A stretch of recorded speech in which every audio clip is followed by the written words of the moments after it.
Guys, nagpalit tayo ng capacitor. May power. Pero hindi na gana. Yung washing. Nagpalit tayo ng outdoor board. Tignan natin kung may error pa rin siya. Kapal na.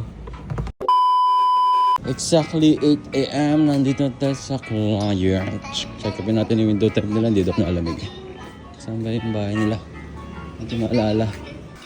Ayan, starting na yung pan motor. Baka capacitor na problema na ito. Ayan guys, nagpalit tayo ng capacitor. Mana agad. Monitor na natin. Gelo siya. Kailangan mag-defrost. Ayan, nagde-defrost na. Okay na siya. I-repair natin guys, kaya po malinis na. Okay na siya. Ito guys yung pagkakasa atin si Bossing. Supportahan niyo yung page niya. Ano pa nun? Wanarurot? Wanarurot yan si Bossing.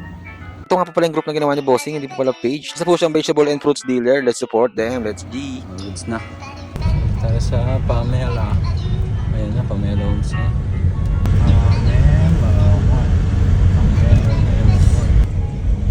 Bigla lang po siyang nawala.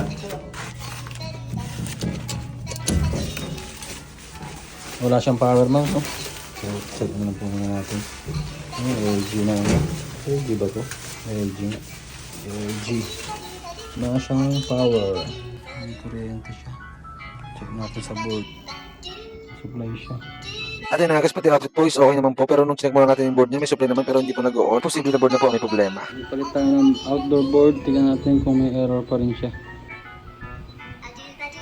Tingnan na yung error niya, 1D at saka 21. Tingnan natin yan kung mag-error pa.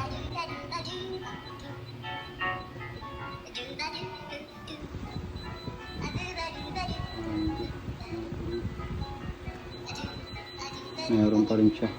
Nagpalit na ng outdoor. May error pa rin. Indoor naman tayo. Guys, nagpalit naman tayo ng receiver. Ito na outdoor yung receiver.